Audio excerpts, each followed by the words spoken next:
alerte, premier stop de ce soir dans l'after. Après leur victoire à Lorient 4-1, on avait prévenu que ce match à Lorient serait compliqué, puisque de son côté, Saint-Etienne va peut-être jouer la Ligue des Champions. Oui, va peut-être jouer, va déjà jouer le tour préliminaire, le troisième tour préliminaire. Alors, il y a déjà eu un débat au sein même des Lillois. On avait un supporter hier qui nous en parlait. Et Michel Sédou et René Girard avaient évoqué la 4e place en disant que ce ne serait pas forcément si grave, parce qu'ils ont un peu peur en fait de cette saison qui risque de commencer tôt, Karine. Oui, mais bon, après ça c'est un discours, on va dire, de dirigeant, mais t'imagines bien que René Girard, même si lui aussi il expliquait que ça allait être compliqué, il a surmotivé ses joueurs pour qu'ils accèdent à cette 3e place, parce qu'ils ont été sur le podium pratiquement tout au long de la saison.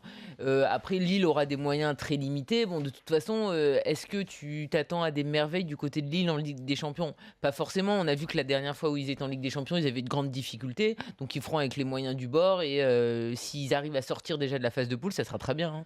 Je ne sais pas si tu as suivi, mais René Girard est revenu là-dessus, justement.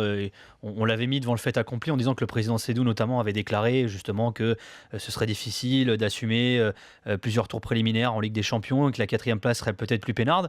Girard a répondu de façon assez tranchée en déclarant que c'était faux, qu'en gros, ils n'allaient pas passer une saison à se casser la tête, à se qualifier pour la Ligue des Champions pour après vouloir la Ligue Europa. Non, c'est clair. Max est avec nous, justement, supporter lillois. Salut Max.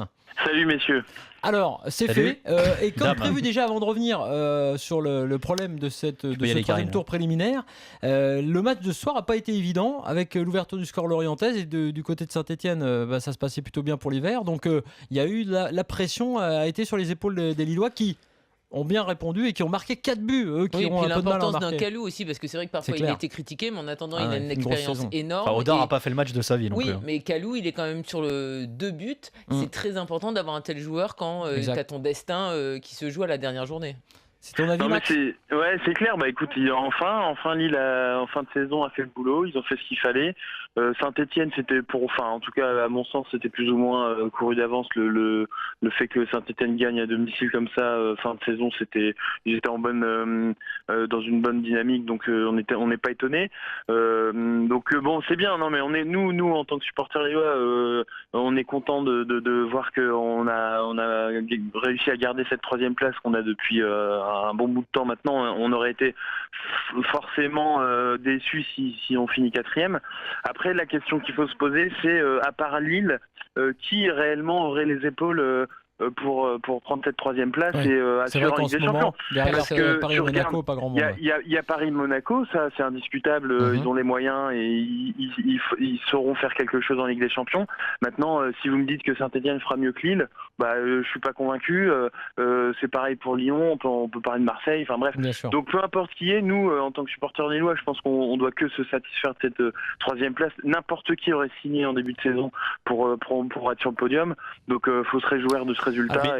C'est là que tu vois quand même que la Ligue 1 elle évolue, c'est qu'il y a 4-5 ans de ça encore, Lille aurait peut-être terminé la 1e ou la 2e place du classement, ils auraient peut-être pas été bons non plus en Ligue des Champions, d'ailleurs ils l'avaient pas été à ce moment-là, et aujourd'hui finalement on s'en vient à se poser la question si Lille peut avoir le niveau. Il y a 4-5 ans de ça on se serait pas posé cette question-là. C'est sûr, le Qatar, merci. Enfin voilà. Le Qatar, les Russes. Et les Russes, voilà. L'argent, on sait bien, ça influence énormément Max, le résultat. Ça dépend aussi de l'effectif de Lille, parce que Lille a eu des très bons joueurs ces dernières années, ils ne sont plus présents cette saison, donc quand tu n'as plus un Hazard, un Gervinho et compagnie, tu sais très bien que ça sera forcément encore plus dur de sortir de la phase de groupe. Mais ça va permettre de recruter peut-être, ça aussi c'est peut-être positif pour Lille, ça va peut-être permettre de convaincre certains joueurs. C'est pas faux. En tout cas, à noter que Lille, puisqu'on a beaucoup critiqué le jeu de Girard, ce soir a marqué 4 buts, mais finit avec 46 buts, effectivement un faible total en attaque parmi les premiers au classement, mais évidemment avec cette défense de fer, puisque seul le PSG a une meilleure défense.